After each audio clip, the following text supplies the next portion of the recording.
ሰላም ሰላም ውድ ተመልካቾቼ ሰላም ብያለሁ። ሁላችሁም በያላችሁበት አሰላሙ አለይኩም ወራህመቱላሂ ወበረካቱ። ውድ ተመልካቾቼ እንዴት ናችሁ? ደህና ናችሁ ወይ? ሁላችሁም ሰላም ሰላም ብያለሁ። በያላችሁበት ሰላም፣ ደስታ፣ መትረፍረፍን ጤና እመኝላችኋለሁ።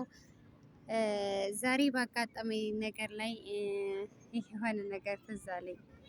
እሱም ምን ትዝ አለኝ መሰላችሁ?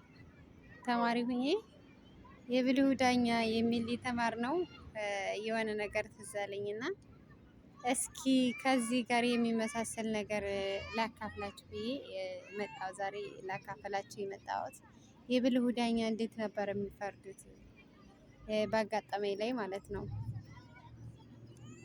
በአንድ ወቅት አንድ ስግብግብ ነው ሰውዬ ነበሩ።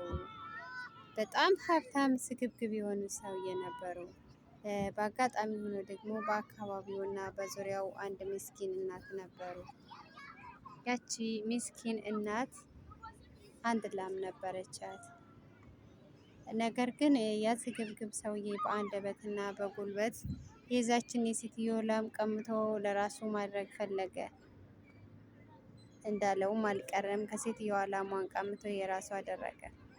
ሴትየዋ እያለቀሱ በእንባ እየታጠቡ ወደ ዳኛ ሄዱ። ብልሁ ዳኛ በደረሱበት ሰዓት ብልሁ ዳኛ ሁለቱንም ለፍርድ ማቅረብ ሞከረ። ሁለቱንም ለፍርድ ካቀረበ በኋላ የመጀመሪያ ተጠያቂው የሀብታሙ ስግብግብ ሰውዬ ነበረ።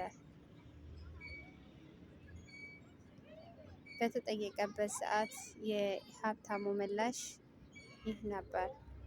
ጌታዬ፣ እኔ የመቶ መንጋ ላሞች ባልተቤት ነኝ።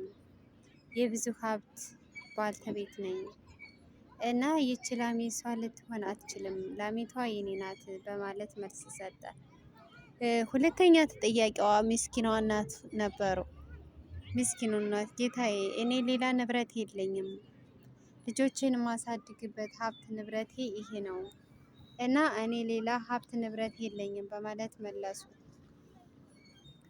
ዳኛውም ላሚቱን ውጭ አድርገው ሁለቱንም ግራ ቀኝ በጠየቁበት ሰዓት ላሚቱን ውጭ አስመጥተው የመጀመሪያ አሁንም ተጠያቂ የሀብታሙ ሰውዬ ነበረ። የሀብታሙ ሰውዬ በሚጠየቅበት ሰዓት ሂድ ላሚቱን ጥራት ሲባል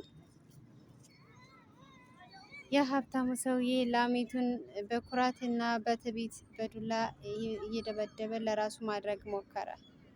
ነገር ግን ላሚቱ አይደለም ወደሱ መሄድ ቀርቶ የዱላው ፍራቻ አንጻር መሸሻዋን ቀጠለች።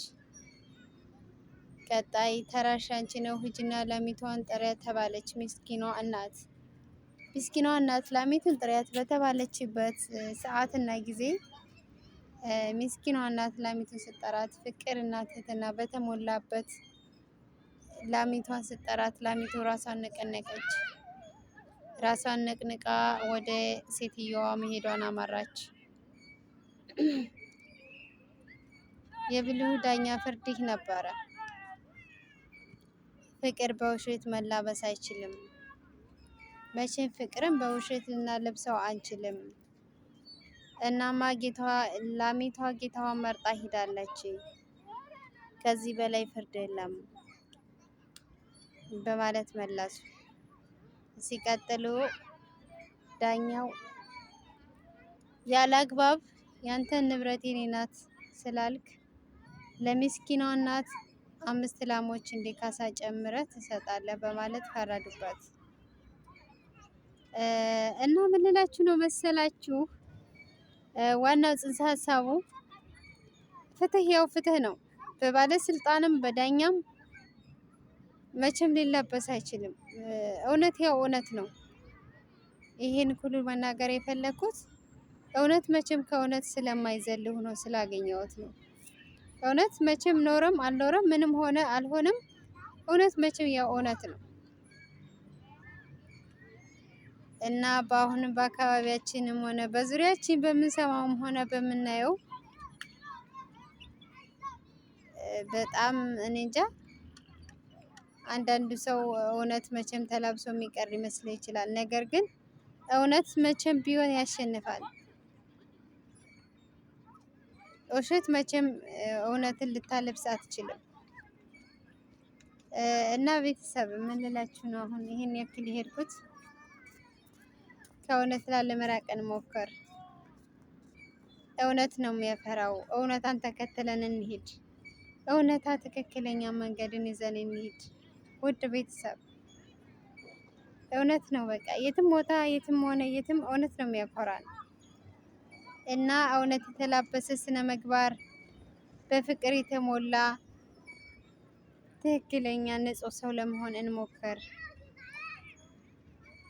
ይሄ ልላችሁ ነው ውድ ቤተሰቦች። ስለነበረን ቆይታ በጣም በጣም አድርጌ ከልብ አመሰግናለሁ። በጣም ቴንኪው ውድ ፋሚሊዎቼ በጣም አድርጌ አመሰግናለሁ።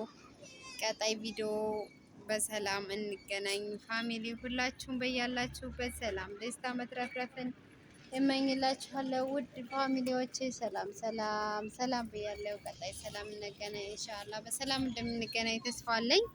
ፋሚሊ ሁላችሁንም ሰላም ሰላም ብያለሁ። መልካም